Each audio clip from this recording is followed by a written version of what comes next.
There are 15 of us on a course all around the world.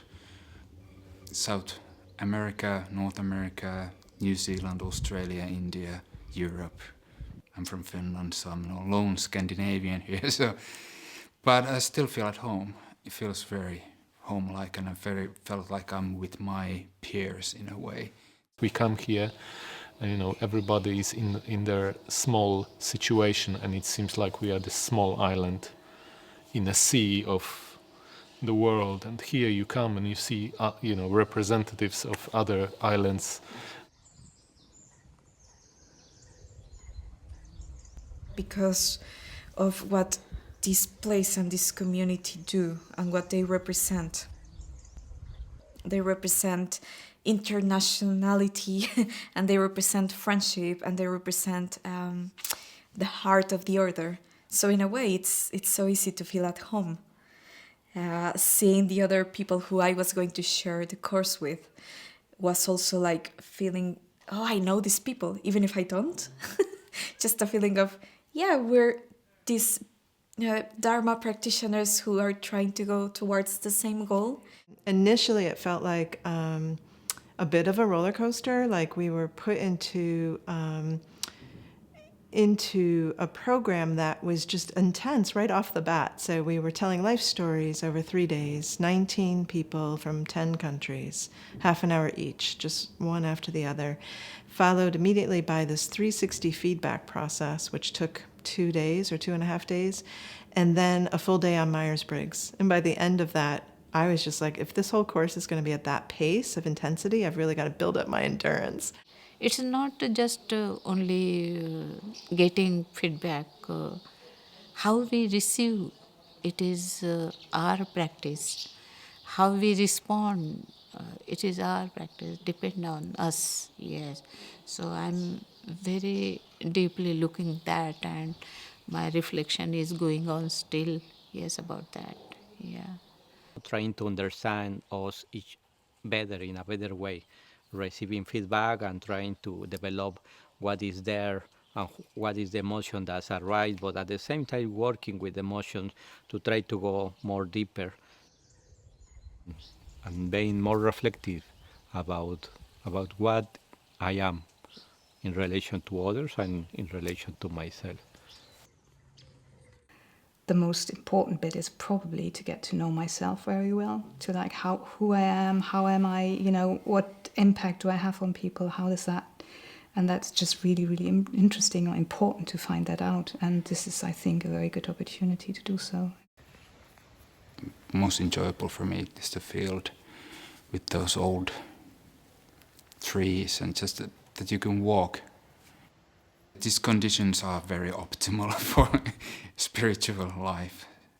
The first phase was definitely a settling in phase, the first week of life stories and feedback. So that was really bringing who we were anyway. But this week, a bit more investigation into that question of leadership, where it became clear that many people, actually all the people in the room, didn't particularly think of themselves as leaders or see themselves as leaders.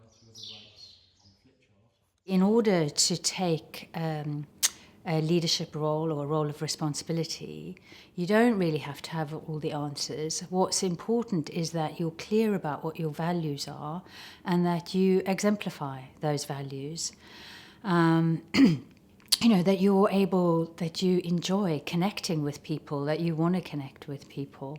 So now we're sort of phrasing it as the course on reluctant leaders, for reluctant leaders, or on reluctant leadership. So I think it's a question that's quite alive for most people.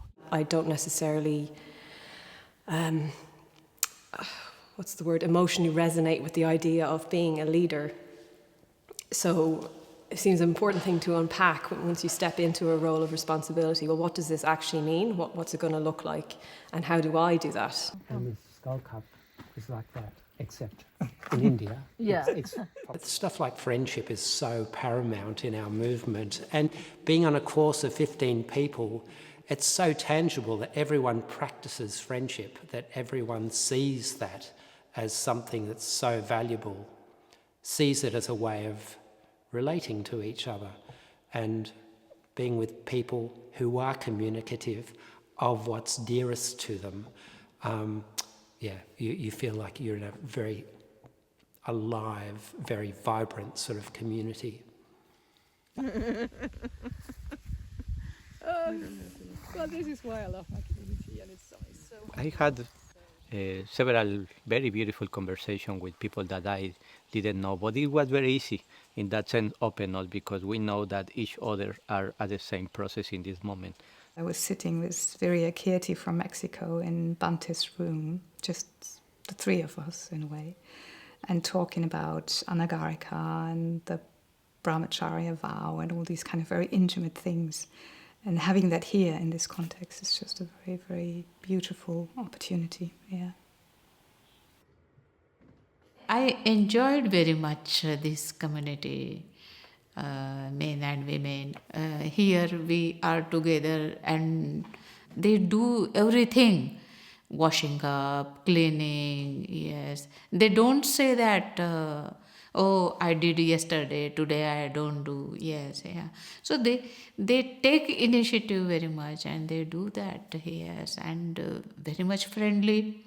Everybody from each country. Community means managing personalities all the time. That's not a drag, that's actually a joy. Living together in harmony in a way that lifts us all up. And I just felt like I was being lifted up. It's like, if you've ever been to one of these rock concerts where all of a sudden people like lift you up and then carry you along. One of the main things I've experienced here is a really supportive environment. People are very encouraging, very loving, and also very playful. So I've really enjoyed an opportunity to play with different people from around the world as well. You know, I have to give a little shout out to Bananagrams.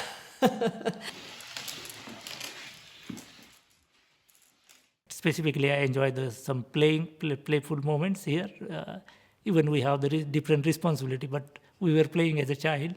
That was very good to see that all people are enjoying these things and connection. Community night, it's not just one person, but it was all of us. And we just went out and we were on the field and we were just kind of dancing and playing this game and laughing like little kids.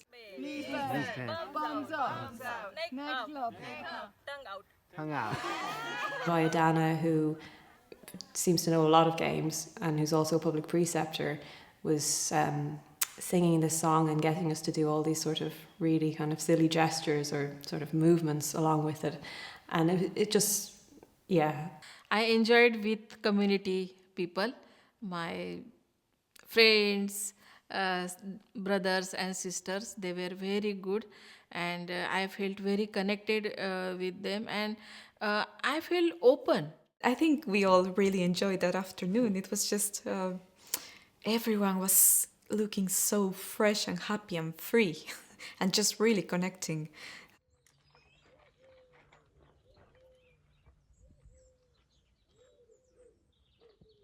We've sort of moved through a very significant kind of growthful process, but doing that very much kind of side by side in connection with each other and just engaging with the course, sort of meeting the material, that having an effect on us and all of us sort of working out what that means for each other together. Very connective, empathetic, relational, Kalyana Mitrata over and over again. The thread running through is the emphasis on Kalyana Mitrata through all of the orders, activities, all of the things we've done, and just that being modelled so much by the team, by everyone at Adhisthana, by my fellow, course members. It just has been this wonderful theme, running through everything really.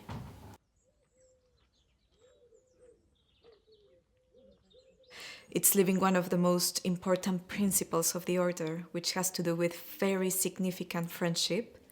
And it's also expressing that if you put together certain conditions, then this significant friendship, it's going to arise. We're studying the lineage of inspiration, and of course that's Kalyanamitrita, or we're studying something else, and of course that's Kalyanamitrita. So it's sort of like there is in everything, running through everything. Yeah.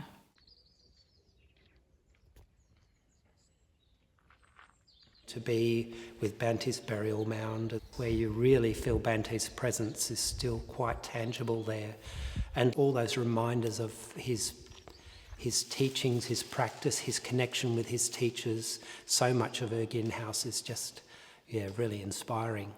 I feel Bante's presence is more vivid. I feel closer to him, like he sort of comes to visit, as it were, more often, something like that. During this course, I want to become open. And like a lotus or like a flower, I thought that I bloom like this day by day, each session, day by day, I bloomed, and I feel very open now.